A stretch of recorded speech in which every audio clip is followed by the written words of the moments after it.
उत्तराखंड में कोरोना मरीजों की संख्या लगातार बढ़ती जा रही है। मामला 5,717 पहुंच गया है, वहीं 62 लोगों की मौत हो गई है। उत्तराखंड कोरोना ट्रैकर कुल आंकड़े 5,717, स्वस्थ 3,479, एक्टिव 2,176, मौतें 62।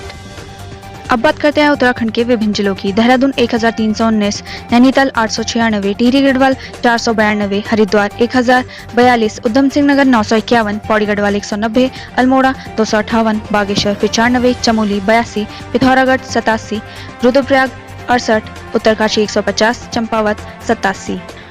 राजधानी देहरादून में वीकेंड लॉकडाउन पर पहले से सतर्क दिखी पुलिस। तेजी से बढ़ते कोरोना संक्रमण पर अंकुश लगाने के चलते इस बार शनिवार रविवार को लॉकडाउन प्रभावी रूप से पालन कराने के चलते पहले की अपेक्षा अनावश्यक रूप से सड़कों पर आने वाले के खिलाफ सख्ती बरती गई। कांग्रेस का सीएम त्रिवेंद्र पर निशाना, कहा कोरोना से निपटने में विफल साबित हुई सरकार। कांग्रेस का आरोप है कि राज्य सरकार उत्तराखंड में कोरोना की टेस्टिंग नहीं बढ़ा रही है। यदि कोरोना की टेस्टिंग बढ़ी तो प्रदेश में कोरोना से सही आंकड़े सामने आएंगे। होटल में मृत मिली हिमालयन अस्पताल की नर्स, मौके से नींद के इंजेक्शन और सिरिंज बरामद।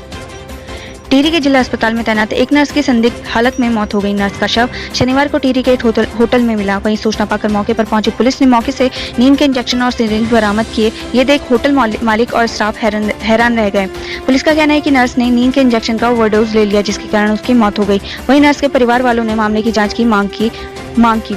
पुलिस ने शव को कब्जे में लेकर पोस्टमार्टम के लिए भेजा। वहीं उत्तराखंड पुलिस विभाग में फैल रहा कोरोना, एक और महिला पुलिसकर्मी में पुष्टि। उत्तराखंड पुलिस विभाग में भी कोरोना ने दस्तक दे दी है। हरिद्वार के मंगलौर थाने में पुलिसकर्मियों के कोरोना पॉजिटिव पाए जाने के बाद लाल कुआं कोतवाली में कई पुलिसकर्मियों में कोरोना की पुष्टि हुई, जिससे हड़कंप मचा हुआ है। वहीं अब रामनगर में एक महिला पुलिसकर्मी को कोरोना पॉजिटिव पाया गया है। अंतिम संस्कार से लौट रहे थे 3 लोग, भीषण हादसे में तीनों की मौत। उत्तराखंड में हादसे लगातार बढ़ते जा रहे हैं। लगातार बढ़ते हादसों से लोग असमय ही मौत के मुंह पे समा रहे हैं। उत्तराखंड में एक बार फिर एक दुखद हादसे की खबर सामने आई है। भवाली अल्मोड़ा राष्ट्रीय राजमार्ग पर देर रात 10-15 बजे के करीब एक बोलेरो नदी की तरफ खाई में गिर गई। इस दर्दनाक हादसे में 3 लोगों की मौत की खबर है। हादसा देर रात करीब 10:15 बजे हुआ। बताया जा रहा है कि बोलेरो जीप हल्द्वानी से बागेश्वर की तरफ जा रही थी। वाहन में 3 लोग सवार थे। चालक मोहन सिंह नगरकोटी और वीरेंद्र नगरकोटी की मौके पर ही मौत हो गई, जिसके अलावा प्रकाश सिंह नगरकोटी लापता थे। उनकी लाश सुबह नदी से करीब 50 मीटर दूर बरामद की गई। खबर है कि तीनों लोग अपने एक परिचित के दाह संस्कार में शामिल होकर घर की तरफ लौट रहे थे। चीन सीमा को जोड़ने वाला मुनस्यारी लीलम मोटर मार्ग ध्वस्त, जोखिम में सफर कर रहे आईटीबीपी के जवान।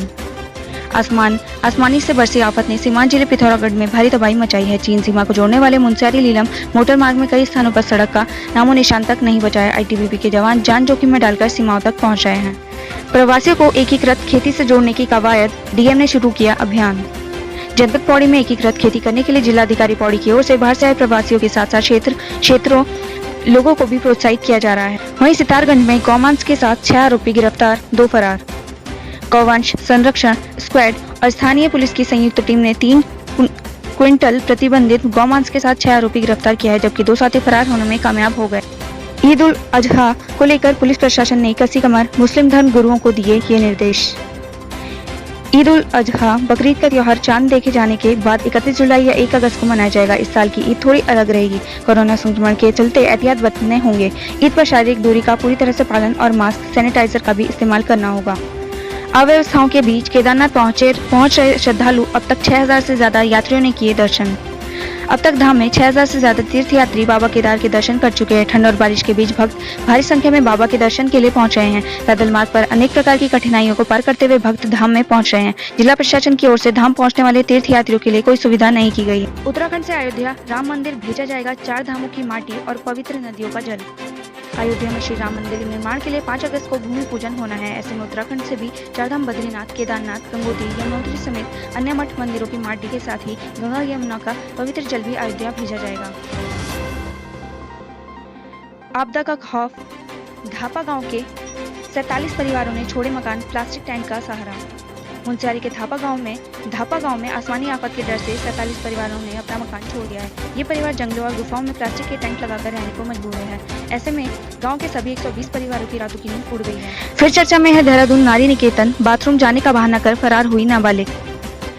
थाना नेहरू कॉलोनी क्षेत्र के अंतर्गत आने वाले केदारपुरम स्थित नारी निकेतन से एक बार फिर नाबालिग के फरार होने की घटना सामने आई है, जिसके बाद से पुलिस नाबालिग की तलाश में जुटी हुई है।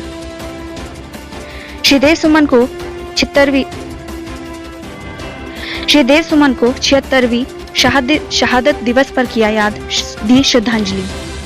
कोरोना महामारी के बीच शनिवार को कई जिलों में सुमन दिवस सादगी के साथ मनाया गया। वहीं कोरोना महामारी के कारण सोशल डिस्टेंसिंग को ध्यान में रखते हुए केंद्र और राज्य सरकार द्वारा जारी दिशा निर्देशों के अनुपालन स्वरूप सुमन दिवस को मनाया गया। आर्थिक संकट से जूझ रहा उत्तराखंड परिवहन निगम कर्मचारियों को हो सकती है छंटनी। रोडवेज ने पिछले माह जून में कुछ रूट पर बसों का चलाना शुरू किया था, लेकिन सवारियां न मिलने के कारण यह फैसला भी घाटे का सौदा साबित हुआ। रोडवेज को किराया बढ़ाने का फायदा भी नहीं मिला। स्वास्थ्य असुविधा, 85 साल की महिला को कुर्सी से बांधकर पहुंचाया गया अस्पताल। नैनीताल के भीमताल ब्लॉक के भदयूनी गांव की 85 साल की महिला को ग्रामीणों ने अस्पताल की सुविधा न होने की वजह से कुर्सी में बांधकर घंटों पैदल चलकर भुजिया घाट क्षेत्र लाया गया, जिसके बाद बुजुर्ग महिला को हल्द्वानी अस्पताल ले जाया जा सका। वहीं ऋषिकेश में युवती की संदिग्ध परिस्थितियों में मौत, जांच में जुटी पुलिस। ऋषिकेश के बापू ग्राम में युवती की संदिग्ध परिस्थितियों में मौत हो गई। सूचना पुलिस पहुंची, पुलिस ने मामले की जांच में जुट गई। अभी तक मौत के कारणों का नहीं पता चल सका। पूर्व नौसेना अध्यक्ष देवेंद्र जोशी ने सैनिक धाम के नाम की सरकार से मिलने वाली 1 लाख की राशि। एडमिरल देवेंद्र कुमार जोशी ने प्रदेश के सीएम को एक पत्र लिखा है, जिसमें उन्होंने कहा है कि हर साल उन्हें जो सम्मान के रूप में 1 लाख की धनराशि उत्तराखंड सैनिक कल्याण विभाग से मिलती है, उसे वो उत्तराखंड के सैनिक धाम के नाम करना चाहते हैं। वहीं देहरादून से बड़ी खबर, एक ही बैरक में 6 कैदी कोरोना पॉजिटिव, 85 के लिए गए सैंपल। देहरादून के सिद्धोवाला कारागार से बड़ी खबर सामने आ रही है। जी हां, खबर है कि देहरादून के सिद्धोवाला जेल के एक ही बैरक में रहने वाले 6 कैदी कोरोना पॉजिटिव पाए गए हैं। इससे जेल प्रशासन में हड़कंप मच गया है। जानकारी मिली है कि बैरक में रहने वाले सभी 85 कैदियों के सैंपल लिए गए थे, जिनमें से 6 कैदियों में कोरोना की पुष्टि हुई है। अभी 39 कैदियों की रिपोर्ट आना बाकी है। फिलहाल सावधानी बरतते हुए बैरक में रहने वाले सभी लोगों को अन्यत्र शिफ्ट किया जा रहा है। वहीं पूरे जेल को सैनिटाइज किया गया है। सभी कैदियों को आइसोलेट किया गया है। खबर है कि कोरोना पॉजिटिव सभी कैदियों को कोविड-19 अस्पताल दून मेडिकल कॉलेज में भर्ती कराया गया। उत्तराखंड में कोरोना पॉजिटिव की संख्या में लगातार इजाफा होता जा रहा है। कोरोना को मात दे चुके लोगों की इच्छा का सम्मान करते हुए खोली गई चारधाम यात्रा, सीएम त्रिवेंद्र रावत। उत्तराखंड में चारधाम यात्रा देश भर के श्रद्धालुओं के लिए खोल दी गई है, वो भी कुछ शर्तों के साथ, जिसे फॉलो करना अनिवार्य है, वरना लोगों को उत्तराखंड में प्रवेश करने नहीं दिया जाएगा और उन्हें निराश लौटना होगा।